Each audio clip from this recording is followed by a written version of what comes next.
Yeah, so I'm here at the Expo Arena with Sebastian from Palaye Royale, and I'm really happy to see you. Nice to see you. And how are you doing? How was the gig yesterday in Krakow? It was first time in Krakow, and it was amazing. Everyone knew all the words to all the new songs. It was a lot of fun, and it's just amazing being on this tour because it's like we're finally getting to these big rooms, and people are like singing along, having a great time, and just seeing our audience dressed like us and like make this big community. It's fun. So. Yeah, and did you get any sleep?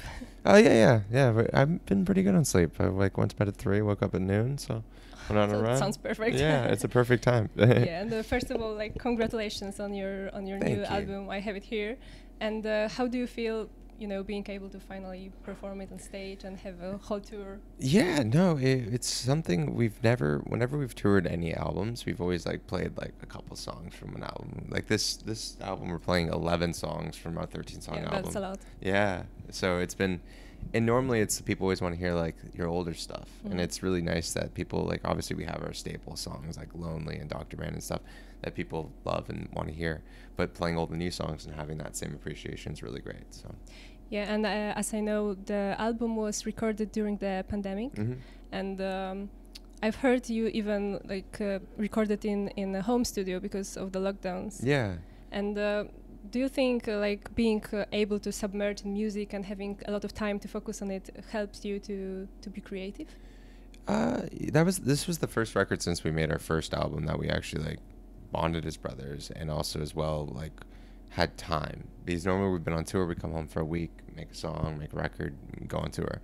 So being able to be in your comfort of your home, which we prefer, honestly. Going into a studio, you just feel like you're on the clock when you're like, it's also hard though because some people don't become productive in their own homes, but it was really great. We just set up the whole studio, had a great vibe, and every day was really nice. So I've heard you've built a voice booth with like furniture and blankets. It was a challenge. Yeah, it was funny. We just picked up a sofa, put a blanket over it, and it worked out perfectly. That sounds like a good experience. Yeah, it was good. Yeah, more fun than a studio. Absolutely.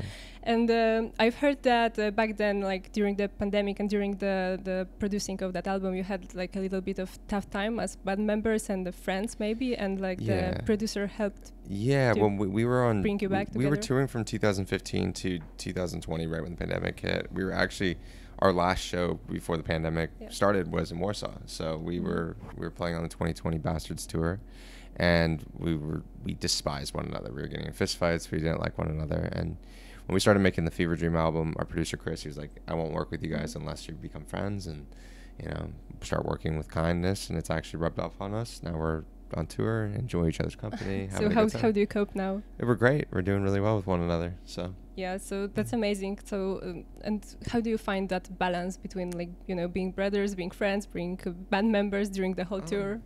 It's funny, it's become more or less all of us just melded together. Like we still speak to one another like we're brothers, but it's been really, really good. Like this tour has been really smooth. We're only 2 days in, but it's smoother than the past couple tours.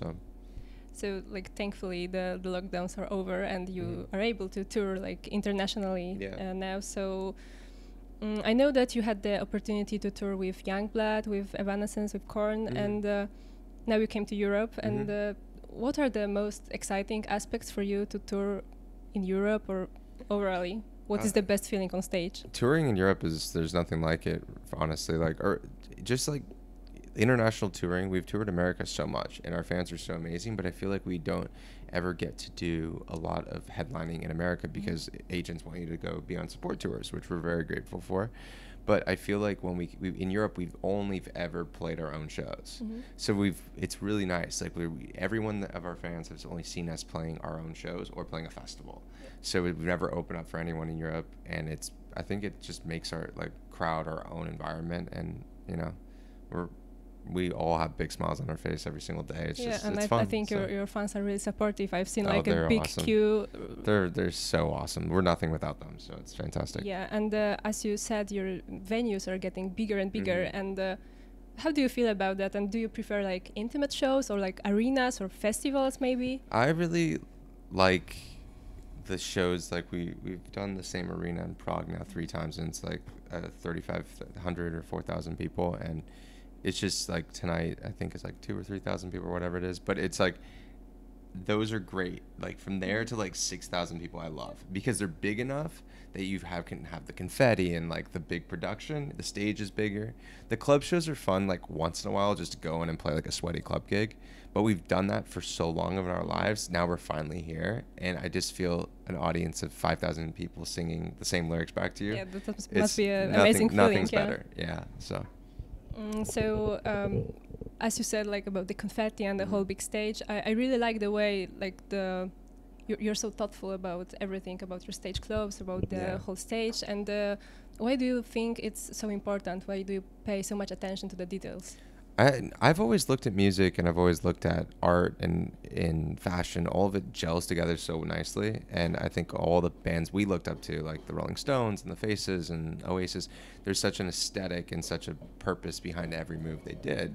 And I think, that's just always been something in us. And I think if you're going to go see a band, if the record's really great, then awesome, you could listen at home. But the live experience is a lot different.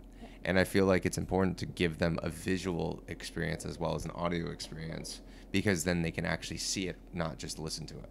And so I feel like for music videos and for performance, we always go above and beyond, because we want to, make a representation of what we feel the songs are. And obviously, like, this is only like half of what we want, and we want so much more for our stage shows. But obviously that's a lot more bigger stages we got to do. So yeah, I can't wait to see you, because I've seen a little bit of the stage now, and it looks really amazing. And I really love like your outfits also. Yeah, it's all our own like fever dream suits and stuff. It's amazing. So my next question is about your future plans. Like, what's next after the European tour? After the European tour, the boys are living in Europe now, so they're gonna live in either Italy or in Prague. I'm not sure where they're gonna live, but I still live in LA. But we're halfway through making the next album, which is good. We're gonna have to finish that up. Then we have some festivals in June in Europe, and then we're really planning on doing something a lot different than playing venues for us. We want to make our own environment and our own space that the fans can come to, that they're immersed, because there's only so much limitations you get by playing venues. You load in 9 o'clock in the morning, you only have 6 hours to set up a whole stage, and then you tear it down. So we want to start setting up a place that people can come to, and it's a full experience from everything. It's just not the stage. It's like an immersive experience for the audience. Oh, that sounds amazing. So that's something we want to do and bring it around the world, like as a traveling circus vibe. And that just seems so important to us, and I think the fans will love it even more so than coming to a venue and just standing in the line, waiting, go watch the show, and then leave. It's like you want them to be able to live in a space, Yeah, that sounds like really I always look like all the kids outside. Wouldn't it be so nice if they had like games and events and like entertainment outside? But right now they're sitting in the cold waiting to get into a venue, and it's like, obviously that's just how it's always been, but I just want to change it a little bit. So yeah, that sounds great. Yeah. And maybe your dream collaboration? Harry Styles. Oh my God, that would be amazing. Right? Yeah, I would be in a queue, like standing. Right? Yeah. No, we really become really good friends with the Måneskin band, and they're fantastic. They're amazing too. So we've been friends with them for a second, and we just think they're so cool. Yeah, and I'm having their new CD on replay now. Yeah. So my last question is, do you have any message to your Polish fans? Yeah, thank you for being so wonderful to us over the years, and we're going to keep on coming back, because it always feels like home, so thank you. So thank you. It was amazing to talk to you. Yeah, pleasure. Thanks.